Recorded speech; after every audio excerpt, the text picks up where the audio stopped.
Baik, yang terakhir, bagaimana sebab kita terhindar dari azab kubur?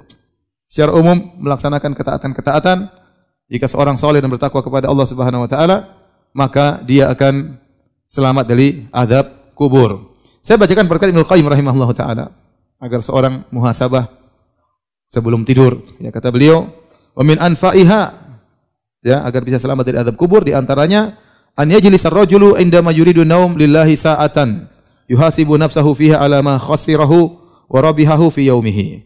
Hendaknya sebelum dia tidur dia duduk sesaat, dia renungkan di hadapan Rabb-nya, hari ini dia sudah apa maksiat yang dia lakukan dan apa amal soleh yang dia lakukan sebelum tidur.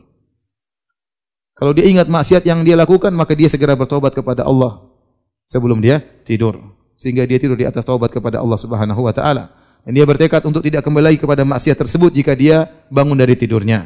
Dan dia lakukan ini setiap malam. Maka jika dia meninggal di malam tersebut, dia meninggal di atas taubat. Jika dia bangun dari tidurnya tersebut, maka dia akan bangun dengan semangat baru untuk tidak bermalas-malasan dalam beramal saleh dan untuk meninggalkan maksiat yang dia lakukan, untuk perbaiki apa yang telah lalu. Ini nasihat dari Ibnu Qayyim, seorang untuk muhasabah setiap hari sebelum tidur terutama. Makanya Umar bin Khattab berkata, "Hasibu anfusakum qabla an tuhasabu." Hisablah diri kalian sebelum kalian dihisab oleh Allah Subhanahu wa taala. Orang yang sering menghisab dirinya, hisabnya akan ringan pada hari kiamat kelak. Kenapa? Dia selalu hati-hati. Hari ini saya sudah ngapain? Siapa saja orang yang sudah saya gibah? Berita apa saja yang sudah saya share, benar atau tidak?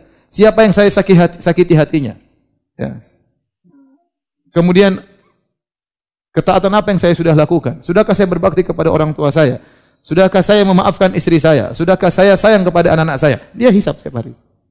Kalau dia sering menghisab dirinya, hisabnya dia akhirnya ringan. Yang jadi masalah, kita tidak pernah menghisab diri kita. Kita cuek aja.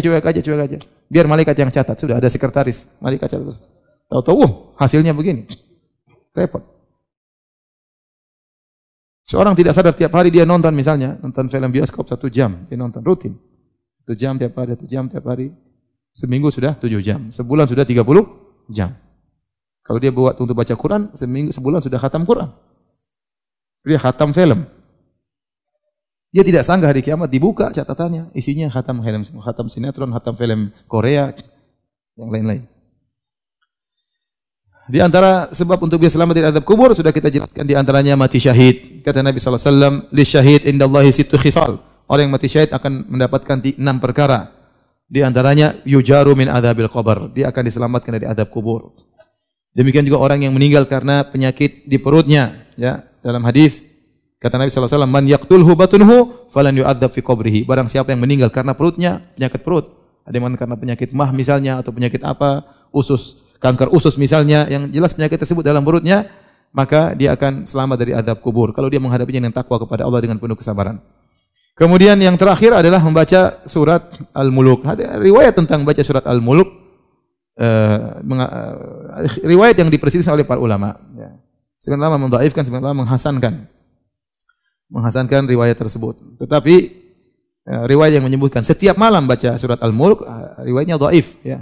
Riwayatnya dhaif, ya.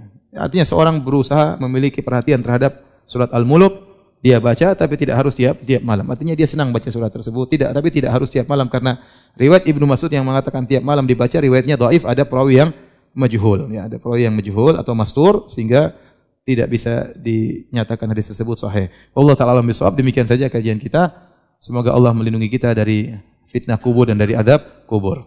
Allah taala alam bisawab. Kalau ada yang bertanya saya persilahkan.